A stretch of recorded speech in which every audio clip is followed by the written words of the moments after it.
Whenever we talk about improving schools, the conversation always turns to data. Test scores, growth metrics, spreadsheets, it all feels so objective. But what if the numbers aren't the most important part of the story?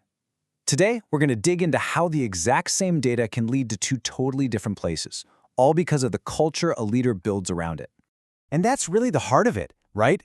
A spreadsheet can't tell you what to do. It's the people, the teachers, the principals, the administrators who look at that data and decide what it means. They interpret it, they act on it, or they hide from it. And how they react, that's almost entirely shaped by the culture their leader has created. So think of it this way.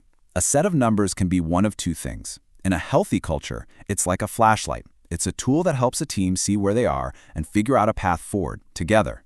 But in a toxic culture, that very same set of numbers becomes a hammer, a weapon used to point fingers, assign blame, and create fear. The data doesn't change, but what it does to people, completely different. To see just how this plays out in the real world, we're going to look at this incredible case study from the Milo School District. It's almost like a natural experiment in leadership. You have two different principals who got the exact same order from their superintendent. This one directive sets the stage for two completely different stories. Okay, so here's the setup. You've got Miss Hill over at Milo Intermediate and Mr. Jameson at Milo Middle. Their boss, Dr. Bryant, tells them both, hey, you need to use your data to figure out your weaknesses and fix them. Same starting line, same goal. But their very first moves, whoa, they could not have been more different. And right here, you can see the split in the road. Mrs. Hill, she's like a conduit for pressure. She takes all that anxiety from the superintendent and just hands it straight down to her teachers. She gives an order, then she's gone. Mr. Jameson, on the other hand, he absorbs that pressure. He processes it, turns it into curious questions, and then sits down with his team as a partner. That one initial move, it changes everything. So let's follow Miss Hill's path first, which pretty quickly leads to what honestly becomes a culture of fear. Her approach had this immediate and really negative effect on her staff's morale, and critically, on their ability to actually use the data she was pushing. So get this, her data meeting process was basically this. She puts up charts comparing her teachers against each other, tells them to fix the low numbers, and then just walks out. She even admitted later she did not know how else to support them. The message she sent was loud and clear. You are a number on a chart and you are on your own. And the reaction? It was immediate. The source material says the teachers were just stunned and visibly deflated. There was no inspiration, no call to work together, just this heavy weight of a problem they were now expected to solve alone, with the threat of judgment just hanging in the air.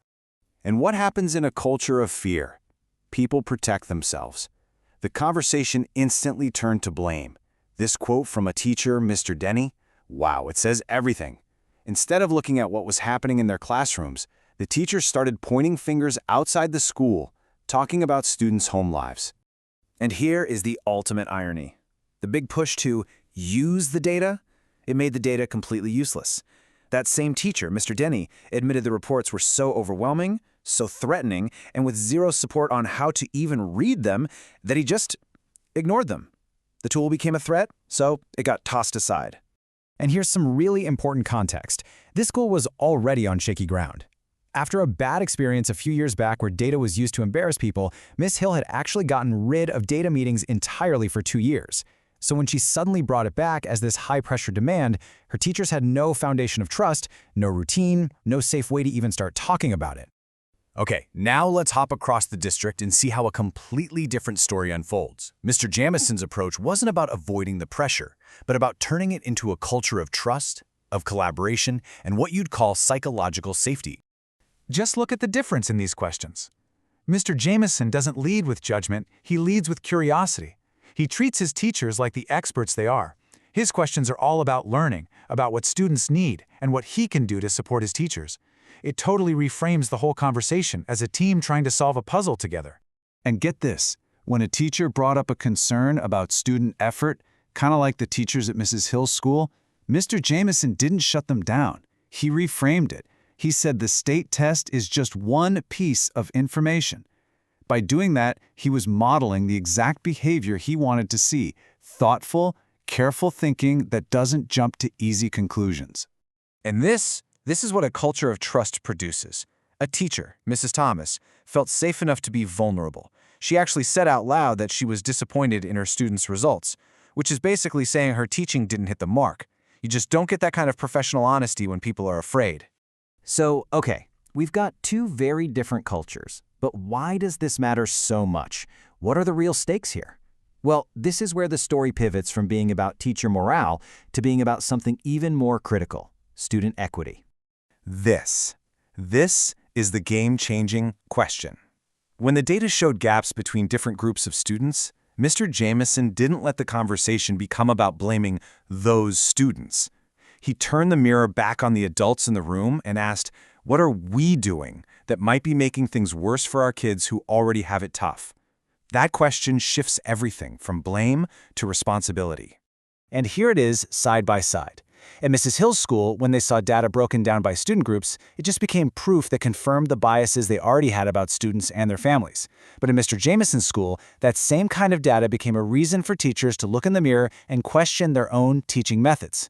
What you're seeing here is this powerful, self-reinforcing cycle. A toxic culture lets biases run wild, which leads to unfair instruction. That instruction then creates achievement gaps, which just seems to prove the original bias. It's a vicious loop.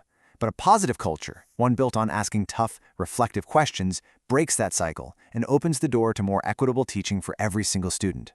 And look, this isn't just some academic thought experiment. The source material points out that real-world accountability systems, like the school grading formula in Florida, are specifically designed to put a spotlight on the lowest-performing kids.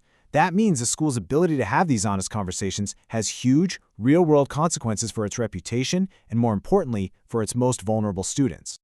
Okay, so what do we do with all this? For any leader out there, in a school or in any organization, really, what's the playbook?